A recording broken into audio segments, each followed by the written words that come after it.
اسی لیے انسانوں میں بھی بعض قسم کے شیطان ہیں، اور اسی کو قرآن حکیم میں اللہ تعالیٰ نے ارشاد فرمایا کہ اذا لقوا الذین آمنوا قالوا آمنا واذا خلوا الی شیاطینہم، کہ جب ایمان والوں سے منافقین ملتے ہیں تو کہتے ہیں کہ ہم تو ایمان لے آئے، ہم تو اللہ اور رسول کو مانتے ہیں، نماز روزہ کرتے ہیں، دیکھو ہم تمہارے ساتھ ہیں۔ پھر اس کے بعد اللہ تعالیٰ نے کیا فرمایا کہ جب ایمان والوں کے پاس اٹھ کر اپنے شیطانوں کے پاس جاتے ہیں، قرآن نے ان کو شیطان فرمایا، جو منافقوں کی گروہ میں تھے ان کو شیطان سے تعبیر فرمایا کہ اپنے شیطانوں کے پاس جاتے ہیں تو کہتے ہیں کہ ہم ایمان تھوڑی لے آئے، ہم تو مذاق اور ٹھٹا کر رہے تھے، ہم تو تمہارے ساتھ ہیں، ان کے ساتھ تھوڑی ہے۔ تو ان منافقوں کو اللہ تعالیٰ نے لفظ شیطان سے تعبیر فرمایا کہ یہ بھی انسان نما شیطان ہے۔ اسی لیے تو انسان جو شیطانی لباس اوڑھ کر ہمیں گمراہ کرنے کی کوشش کرتا ہے اس سے بچنے کا حکم ہے۔ اسی لیے حدیث پاک میں حضور نبی اکرم صلی اللہ علیہ وسلم نے ارشاد فرمایا کہ تم اپنے ایمان کی حفاظت کرو بد مذہبوں کے سے دور رہ کر، ایاکم و ایاہم، کہ تم ان کو اپنے سے دور رکھو اور خود بھی دور رہو۔ کیوں؟ کہ اس لیے کہ کہیں وہ تمہیں گمراہ نہ کر دے اور کہیں تمہیں فتنے میں مبتلا نہ کر دے۔ فتنے میں گمراہ کرنے کا مطلب کیا ہے کہ وہ طرح طرح کی یہ بات وہ بات کریں گے، کبھی کہیں گے کہ ہم بھی نماز پڑھتے ہیں تم بھی پڑھتے ہو تو فرق کیسا، تم بھی قرآن پڑھتے ہو ہم بھی قرآن پڑھتے ہیں فرق کیسا۔ تو یہ ایسی باتیں کریں گے کہ آدمی فتنے میں مبتلا ہو جائے گا۔ بات تو یہ صحیح کہہ رہا ہے کہ بھائی ہم بھی قرآن پڑھتے ہیں وہ بھی قرآن پڑھتے ہیں، تو کیا فرق ہے؟ تو فرق اس کے لیے اس زمانے میں مجدد اعظم اعلی حضرت قدس سرہ العزیز کا وہ عظیم الشان فارمولہ جو وصایا شریف میں ہے، اس کو اگر اپنے زندگی کا محور اور راہ عمل بنا لے تو ایسے بد مذہبوں سے اپنے دین و ایمان کی حفاظت ہو سکتی ہے۔ اور اس کی نشاندہی اسی لیے اعلی حضرت نے دودھ کا دودھ پانی کا پانی کی طرح فرما دیا۔ کیوں نہیں امام اعظم کو وہ لوگ گالی دیتے ہیں؟ کیوں نہیں امام شافعی کو، امام احمد بن حنبل کو اور ائمہ مجتہدین کو کیوں نہیں گالی دیتے؟ اعلی حضرت ہی کو کیوں گالی دیتے ہیں؟ اس کی وجہ یہ ہے کہ اعلی حضرت قدس سرہ العزیز نے حق اور باطل کی پہچان اس طرح فرما دی کہ اب اس میں خلط ملط کرنے کی کوئی گنجائش نہیں ہے۔ اس لیے یہ لوگ بہت اعلی حضرت کو شب و ستم کرتے ہیں اور برے القاب سے یاد کرتے ہیں۔ بتانا یہ ہے کہ اس زمانے میں علماء دین کی بہتات تو ضرور ہے، مگر علماء میں بھی بے شمار طرح کے علماء ہیں۔ بعض علماء حق والے ہیں اور بعض علماء ناحق ہیں۔ اسی کو حدیث پاک میں حضور نبی اکرم صلی اللہ علیہ وسلم نے ارشاد فرمایا، ان خیر الخیر خیار العلماء ان شر الشر شرار العلماء، کہ بہتر لوگوں میں سب سے بہتر علماء کی جماعت ہے اور بدتر لوگوں میں سب سے بدتر علماء کی جماعت ہے۔ تو کیا مطلب ہوا کہ جو خیر کی طرف بلانے والے علماء حق ہیں وہ سب سے بہتر لوگوں میں لوگ ہیں، اور جو شر یعنی گمراہیت کی طرف دعوت دیتے ہیں وہ علماء انہی لوگوں کے ہوں گے، ہمارے نہیں ہوں گے، وہ شرار علماء میں سے ہیں۔ اس لیے اس زمانے میں فتاوی عالمگیری جب لکھی جا رہی تھی تو اس میں کتاب الکراہیت میں یہ قول درج ہے کہ من ابغض عالما بغیر سبب ظاہر خیفہ الکفر، کہ جو علماء سے بغیر کسی سبب ظاہر کے دشمنی کرے یا بغض رکھے، خوف ہے کہ کہیں وہ کافر نہ ہو جائے۔ اس لیے جو حق والے علماء ہیں ان کی طرف بدگمانی کرنا یا ان کو حسد کی نظر سے دیکھنا یا کینہ رکھنا ہمارے لیے وبال جان ہے، اور دین و ایمان سے بھی ہاتھ دھونے کے برابر ہو جائے گا کہ ہم دین سے کہیں پھر نہ جائیں۔ اس لیے علماء کی قدر و قیمت پہچانے کہ حق علماء کون ہیں اور ناحق کون ہیں.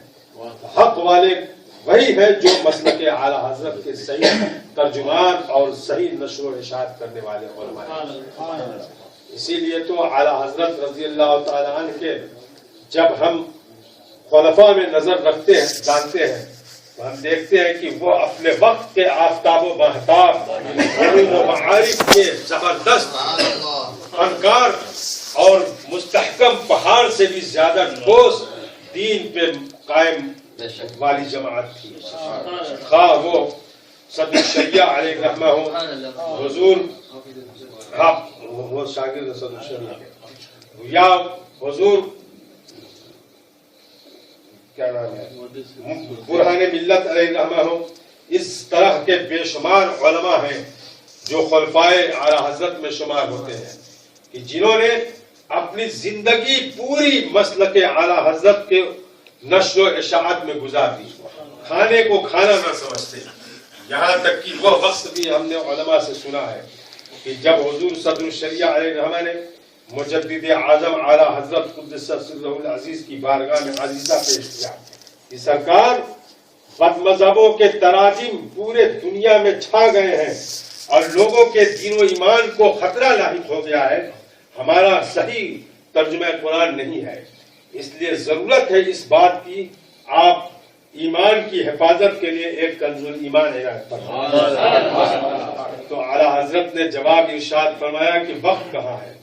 وقت اتنا ہے ہی نہیں ہے کہ لکھا جا سکے. صدر الشریعہ علیہ رحمہ بار بار اصرار فرماتے کہ نہیں سرکار یہ بہت ضرورت ہے اس وقت کی کہ اس زمانے میں اگر ہمارے تراجم نہ ہوئے تو پوری دنیا میں بد مذہبیت پھیل جائے گی. اس لیے ضرورت ہے کہ آپ اس کے لیے حقیر صحیح ایک وقت نکالیں بقیہ میرے اوپر چھوڑ دیں.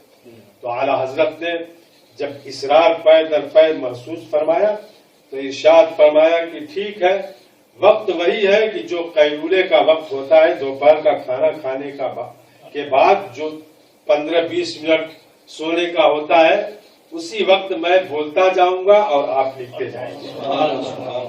مگر اس کے لیے شرطیں ہیں. پہلی شرط یہ کہ تمام ترجمے فارسی عربی اردو جس زبان میں شائع ہو گئے سب کو جمع کیا جائے اور اس کے بعد میرے ترجمے کو اس سے مطابقت کی جائے.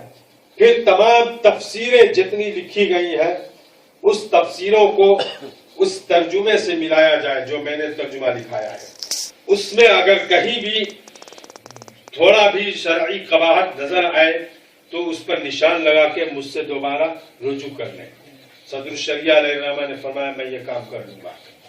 صدر الشریعہ علیہ رحمہ فرماتے ہیں کہ میں عشاء کے بعد سے لے کر 3 بجے رات تک سارے ترجمے اور ساری تفسیروں کو اعلیٰ حضرت کے کیے ہوئے ترجمے سے ملاتا تو میں ایک نقطے کا بھی فرق نہ محسوس کرتا. اعلیٰ حضرت بغیر تفسیر دیکھے ہوئے اور بغیر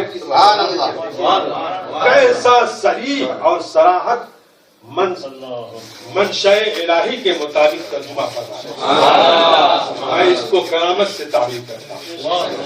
آج ہم چھوٹی سی ایک کتاب لکھنے بیٹھتے ہیں تو فلاں حوالہ فلاں کتاب دیکھ کر تب جا کر لکھتے ہیں.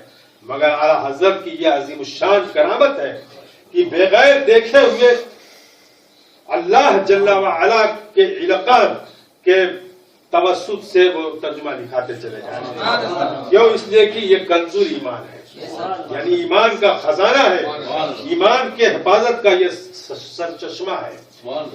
یہ جد و جہد اعلیٰ حضرت اور صدر الشریعہ علیہ رحمہ نے ہمارے دین کی حفاظت کے لیے خزانہ عطا کیا ہے. مگر اس زمانے میں بہت سے لوگ ایسے ہیں جو اعلیٰ حضرت کے علم پر تنقیدیں کرتے ہیں اور نہ جانے کیا کیا اوٹ پٹانگ بکواس کرتے ہیں.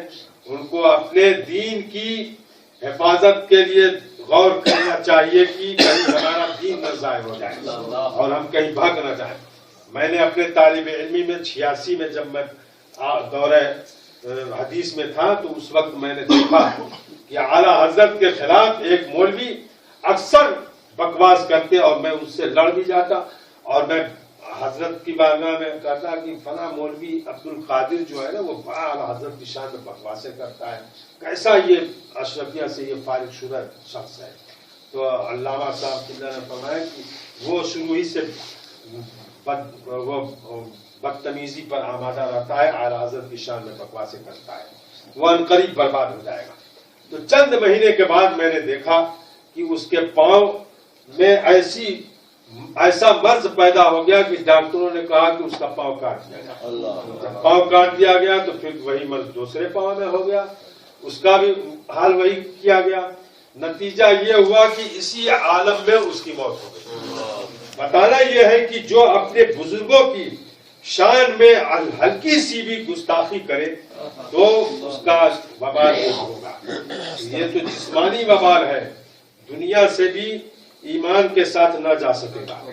اس لیے اپنے محسنوں کی یاد بھی منانا چاہیے اور اپنے محسنوں کو اپنے سینے میں بسائے رکھنا چاہیے. ہمارے نجات کا خزانہ اور ذریعہ ہے.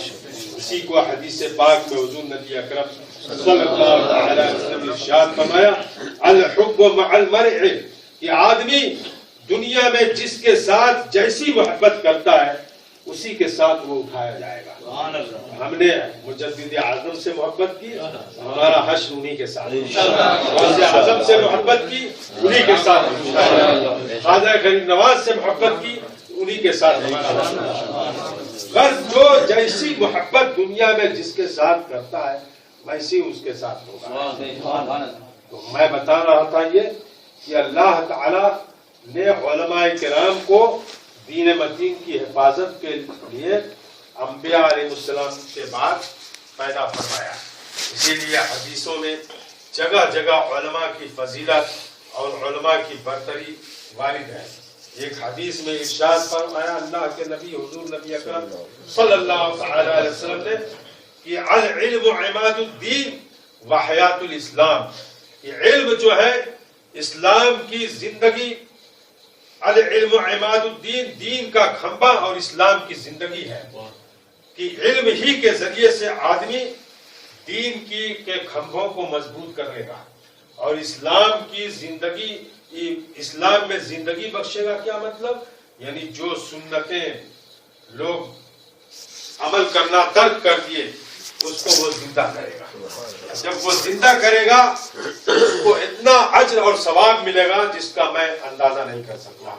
خود حدیث پاک میں حضور نبی اکرم صلی اللہ تعالی علیہ وسلم نے ارشاد فرمایا کہ جس نے میری کسی ایک سنت کو زندہ کیا، زندہ کرنے کا کیا مطلب؟ یعنی جو لوگ سنت پر عمل کرنا چھوڑ دیے اس نے دوبارہ عمل کرنے کی ترغیب دلائی اور لوگ اس پر عمل کرتے رہے تو یہی زندہ کرنا ہوا. تو اس کو ایک سنت کی جگہ پہ 100 سنت کا اجر اور ثواب عطا کیا. اس لیے سنت کی بڑی اہمیت اور افادیت ہے. حدیث پاک میں حضور صلی اللہ تعالی علیہ وسلم نے ارشاد فرمایا کہ من ترک سنتی فلم ینل شفاعتی، کہ جس نے میری سنت کو ترک کیا اس کے لیے میری شفاعت نہیں ہے. جو چاہتا ہے کہ ڈائریکٹ ہم جنت میں چلے جائیں گے، وہ دنیا میں جب ڈائریکٹ نہیں آیا تو کیسے ڈائریکٹ جنت میں چلا جائے گا؟ اللہ تعالیٰ تک پہنچنے کے لیے اور جنت میں بھی پہنچنے کے لیے وسیلے اور ذرائع چاہیے. سمجھ گئے نا؟ دنیا میں جب آپ کی آمد ڈائریکٹ نہیں ہو سکتی ہے تو پھر ڈائریکٹ پہنچنے کی کوشش کیسے کرتے ہیں؟ اس لیے میں نے ایک تمہیدی طور پر آپ لوگوں کو جواب دینے کا یہ ایک ذہن دے دیا ہے کہ یہ جواب دینا چاہیے کہ جو مانگنا ہے لوگ کہتے ہیں جو مانگنا بس ڈائریکٹ اللہ سے مانگو. ان لوگوں کیا ضرورت مانگنے کی؟ تو سیدھا سادہ جواب یہی دے دیجیے کہ بھائی دنیا میں جب تم ڈائریکٹ نہیں آئے ہو تو ڈائریکٹ اللہ تعالیٰ تک پہنچنے کی طاقت کیسے رکھتے ہو؟ مجھ سے کیسے مانگ سکتے ہو؟ اہلیت ہی نہیں ہے، تم وہیں پس جاؤ گے، ہلاک ہو جاؤ گے، برباد ہو جاؤ گے، مل ہی نہیں سکے گی کوئی چیز. بہرحال حضور نبی اکرم صلی اللہ تعالی علیہ وسلم نے فرمایا کہ من احب سنتی فقد احبنی ومن احبنی فقد معی فی الجنہ. جس نے میری سنت سے محبت کی اس نے مجھ سے محبت کی اور جس نے مجھ سے محبت کی وہ میرے ساتھ جنت میں. سرکار کی محبت، حضور صلی اللہ علیہ وسلم کے فرمودات اور ارشادات عالیہ پر عمل کرنا، یہی ہے کامیابی کی دلیل اور سرکار کے ساتھ جنت میں جانے کا ذریعہ ہے، اور یہی طریقہ علماء حق ہمیں بیان کر بتاتے ہیں، اور علماء دین کے دامن سے وابستہ رہنا اپنے دین و ایمان کی حفاظت کی ضمانت ہے۔ حضور نبی اکرم صلی اللہ علیہ وسلم نے عالم کے بارے میں ارشاد فرمایا کہ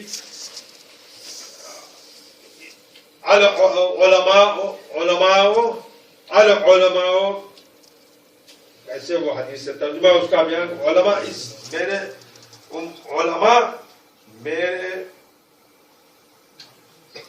میری علماء پر، علماء کی فضیلت میرے امتی پر ادنا پر جیسے فضیلت ہے، اس سے بڑھ کر علماء کی فضیلت ہے تم لوگوں پر، کہ میری فضیلت یا بنی اسرائیل کے امتی پر بنی اسرائیل کے انبیاء کی فضیلت جس طرح ہے اس طرح سے علماء کی فضیلت ہے۔ کہ عالم کی فضیلت اتنی ہے کہ گویا حضور نبی اکرم صلی اللہ علیہ وسلم کی نیابت اسے مل گئی۔ اسی لیے تو ورثۃ الانبیاء کیوں فرمایا گیا کہ وارث ہے انبیاء کے، تو انبیاء کے نائب ہوتے ہیں، یہی لوگ انبیاء علیہ السلام کے صحیح نیابت ادا کرتے ہیں اور دین کے فروغ و استحکام کے لیے کوشاں رہتے ہیں۔ تو اللہ تعالیٰ نے ارشاد فرمایا هل يستوي الذين يعلمون والذين لا يعلمون، کیا وہ لوگ جو جانتے